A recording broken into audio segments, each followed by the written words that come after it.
പറയുന്നില്ലടാ, അന്ന് വോയിസിൽ പറ.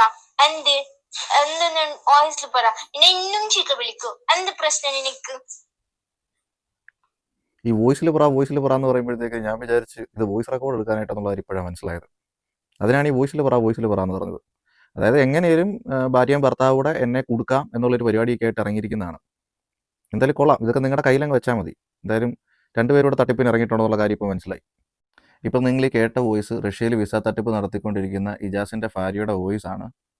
എന്നെ പ്രകോപിപ്പിച്ച് തെറി വിളിക്കുന്നതിൻ്റെ ഒരു ചെറിയ ക്ലിപ്പാണിത്. എന്നെ മുഴുവനായി തെറി വിളിപ്പിക്കുന്നത് ഞാൻ എൻ്റെ ഒരു മര്യാദ കൊണ്ട് ഞാനിവിടെ കേൾപ്പിക്കുന്നില്ല. ഞാനല്ല ഇവൻ്റെ വൈഫിനെ അങ്ങോട്ടേക്ക് വിളിച്ചത്. ഈ ഇജാസിൻ്റെ വൈഫും കൂടെ കൂടിയിരുന്നിട്ട് കോൺഫറൻസ് കോളിൽ വാട്സപ്പിൽ എന്നെ ഇങ്ങോട്ടേക്ക് വിളിക്കുമായിരുന്നു. ഇവരെന്നെ വിളിച്ചത് നവംബർ 3-ാം തീയതിയാണ്. എന്നെ ഒരു 5 മണിയൊക്കെ ആയപ്പോഴത്തേന് ഇജാസ് എന്നെ വിളിച്ചായിരുന്നു. ഞാനപ്പം എൻ്റെ ഒരു ഫ്രണ്ടിൻ്റെ ബർത്ത്ഡേ പാർട്ടിക്ക് ഇരിക്കും. എന്നെ ഇടയ്ക്കെല്ലാം വിളിക്കും. ഈ വീഡിയോ കാര്യങ്ങൾ ഡിലീറ്റ് ചെയ്യാൻ പറഞ്ഞുകൊണ്ട്, ഞാൻ ഇവനെതിരെ ഇട്ടേക്കുന്ന വീഡിയോ കാര്യങ്ങൾ ഡിലീറ്റ് ചെയ്യാൻ പറഞ്ഞുകൊണ്ട്. ഞാൻ പറഞ്ഞു ഒരിക്കലും ഞാൻ ഡിലീറ്റ് ചെയ്തില്ല, കാരണം നീ നടത്തിയ വിസ തട്ടിപ്പിനെ കുറിച്ചുള്ള കാര്യങ്ങളാണെന്നുള്ള കാര്യം ഞാൻ അവനോട് പറഞ്ഞു. അപ്പം അന്നാണ് ഇവൻ എന്നെ വിളിക്കുന്നത്. അപ്പം ഞാനവിടെ പാർട്ടി കാര്യങ്ങളെല്ലാം കഴിഞ്ഞ് ഞാൻ വൈകുന്നേരം ഒരു 10-11 മണിയോട് കൂടിയിട്ടാണ് ഞാൻ വീട്ടിൽ വരുന്നത്. വീട്ടിൽ വന്നു കഴിഞ്ഞിട്ടാണ് ഇവരെന്നെ ഫോൺ ചെയ്യുകയും ഈ പറഞ്ഞ രീതിയിലുള്ള സംസാരവും കാര്യങ്ങളും ഉണ്ടാവുകയും എടുക്കുകയൊക്കെ ചെയ്യുന്നത്. എന്നിട്ടാണ് ഇപ്പം ഉണ്ടായെന്ന് വെച്ച് കഴിഞ്ഞാൽ ഇവനിപ്പോൾ ഇവിടെ വിസ തട്ടിപ്പ് കാര്യങ്ങൾ ചെയ്യാൻ പറ്റുന്നില്ല. കാരണം ആൾക്കാരെല്ലാവരും പറഞ്ഞു. കാരണം വീഡിയോസ് കാര്യങ്ങൾ ഓൾറെഡി നമ്മൾ എൻ്റെ ഈ യൂട്യൂബിനകത്ത് ഇട്ടിട്ടുണ്ട്. കൂടുതൽ ആൾക്കാർ ഇവനെ കാണുന്നുണ്ട്.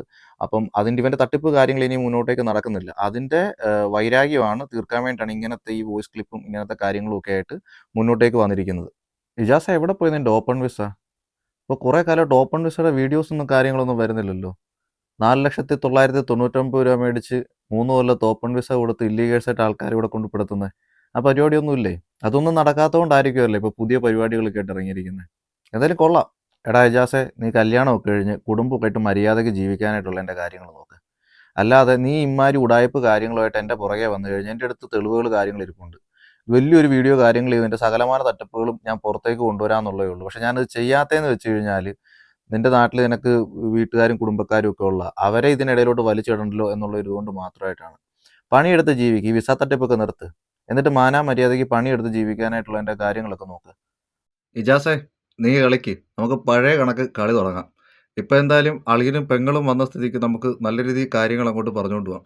എടാ, പണിത്തിരക്കായതുകൊണ്ടാണ് വീഡിയോയുടെ ലെങ്ത്ത് കുറവായിട്ടുള്ളത്. ഞാൻ ലെങ്തി ആയിട്ട് വീഡിയോ ചെയ്യാം, വോയിസ് റെക്കോർഡ് സാധനങ്ങളൊക്കെ കയറ്റിയിട്ട്. നീ വെയിറ്റ് ചെയ്യും, നീ അടുത്ത വീഡിയോ ഇടും. അപ്പോഴത്തേക്കും നമുക്ക് വിശദീകരിച്ച് വീഡിയോ കാര്യങ്ങളൊക്കെ ആയിട്ട് ഞാൻ പറയാം കേട്ടോ. തായോളി എന്റെ കുണ്ടിയിലേക്ക് മറ്റേ ചിരിമ്പിന്റെ കാര കയറ്റി തരുന്ന